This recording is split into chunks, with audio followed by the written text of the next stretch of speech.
Hello, happy Wednesday, guys. Hope you guys are doing well. On Monday, me and Miss Holmes went live as usual for our Monday meeting in the classroom.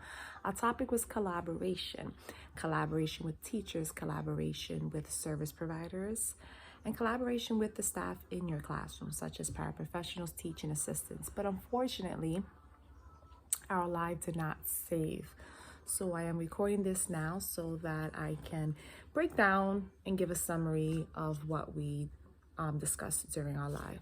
So the first thing we addressed was some of the problems that we might come across when collaborating, or more problems that we might face as to why collaboration doesn't take place.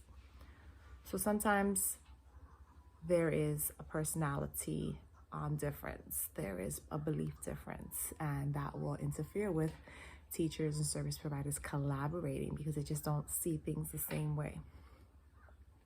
There might be a lack of time to focus and problems with scheduling, right? A lot of teachers have reported that there's just not enough time in the day.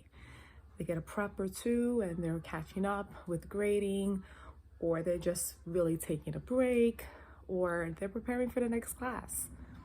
Sometimes there is a fear of judgment. Teachers sometimes are very maybe insecure with their teaching approaches, or they know that certain people might be judgmental and say things about their teaching approach, and they don't want to deal with that. There might be possibly a bad experience you've had that prevents you from collaborating now. And then another problem that might be a reason is that sometimes people are territorial. They don't want to share their space, or they don't want to take the advice or tips from other people, right? Sometimes people are so used to teaching. Teachers are so used to teaching the way they teach. They have their lesson plans, they have their worksheets, they have the classroom activities. It's been working. They don't want to change it. There's no reason to change it, so they think. And they don't want to, like I said, they're territorial. They don't want other outsiders coming into the classroom, right? And teaching or leading or giving them tips and advice that might possibly work, and just messing with the dynamics of their classroom. These are problems, and these are things that could be resolved. And before we go into how, we're going to talk about the benefits. Why should we collaborate, right? Working with special education, it's necessary to collaborate. We have service providers we need to work with. We have teaching assistants in the classroom we need to work with. We should be collaborating as well with families, right? It's all to meet the needs of the students. There are many benefits for collaborating. It increases academic rigor. There's a higher chance of students mastering their goals and meeting their needs when having the teachers meet their needs when all people on deck are working together. Teachers are working with service providers. They all are working on the same page, putting together ideas and creating strategies to help the students, like reflecting, also comparing data that they've collected, just to help students, right? So that's one benefit. Another benefit is more creative lesson plans, right? There's a higher chance of teachers using different approaches. They're influenced during collaboration to use different approaches in their teaching. Again, this is going to help the students because no two students learn the same. And if we are collaborating and we're sharing ideas and resources, which is a benefit, it's a higher chance that we're going to keep students engaged, right? And be effective for them, right? There's also another benefit is less teacher isolation. The school is a system. We need to work together in order for us to function effectively, right? So it also will help improve the school community, staff morale, the school culture. It helps teachers become more confident in their instructional practices. They are better equipped for their lesson. Collaboration, there's so many benefits from collaborating, right? If you are a co-teacher, you should not be working in isolation. The special education teacher should not just be working with the special education students, and the regular classroom teacher should not just be working with the students that do not have IEPs. All students have special needs. All students learn differently, and we have to accept that just because a student doesn't have an IEP doesn't mean that they don't need a different way of that lesson to be taught to them. They don't need additional resources or assistance, right? Or it doesn't mean it. It just means that they don't have an IEP. An IEP is in place to help students that need additional assistance, that have special needs that need to be addressed. But all students learn differently. All students need to be addressed individually, right? With an IEP or not.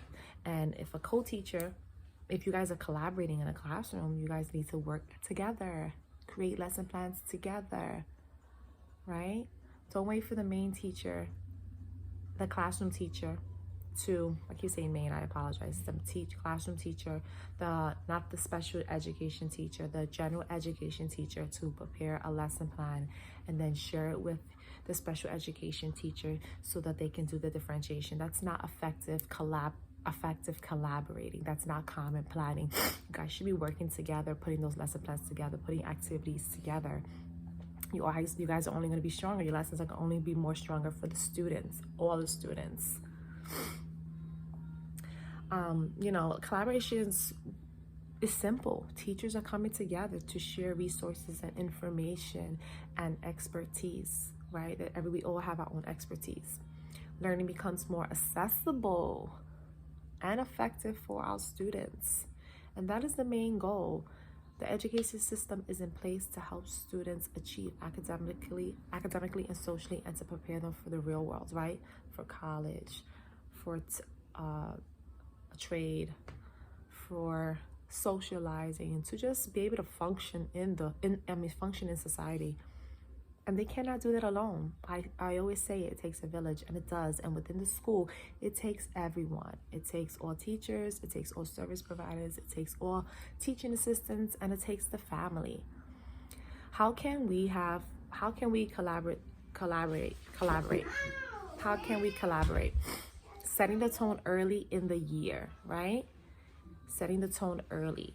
Opening a line of communication between the teachers, between the service providers, between the paraprofessionals, everyone communicating on the same page, planning, putting together behavior plan together, putting together consequences, putting together class rules, expectations, putting together a unit of study, building teams and relationships. That is very important. Again, starting that early in the year, because it's going to set the tone for the rest of the school year. Also being consistent. I can't stress that enough. Being consistent in your planning. You're going to meet every week. You meet every week. Same time, same place, same day. Or if it's every other week, but it has to be consistent. And set an agenda, right? You want to have a goal for your meetings. You just don't want it to be where teachers are sitting around venting, snacking, just gossiping, because it can happen. Set an agenda for each meeting. Discuss classroom strategies, discuss what worked, what didn't work, discuss how you collect data, discuss the data, the results, right? It needs to be a shared space for teachers to share best practices and to suggest resources or manipulatives that worked or didn't work for their students. And it basically is just a perfect opportunity for teachers to be better prepared and better equipped for their lessons. And when we are better prepared for our students, they are learning, and everything is moving in the direction it's supposed to be moving in. So that was our topic for Monday. I apologize that our live disappeared. Didn't get saved, didn't get posted. I don't know what happened. I actually posted a reel with quick points for collaboration with teachers and service providers. If you have any questions or concerns, I can try my best to assist you, or I can direct you in the right direction to get the help that you need. But overall, the point of this message for our Monday meeting inside the classroom is collaboration is a must. It's needed. It's needed. And if you remember the reason why you're there, we know it's the students, then we will allow collaboration to take place. We will set aside those personal feelings and beliefs and those negative thoughts and focus on the students and what they need. So check out the link in my bio. I also have a blog that I wrote in relation to this. So everything's written out for you. And you can use it as a reference. I also have other resources on my blog. I also have a YouTube page with videos, and I'm also on Twitter. So hope you enjoy this, and I hope you guys join us next Monday meeting, 4 p.m. live with Miss Holmes. Thank you.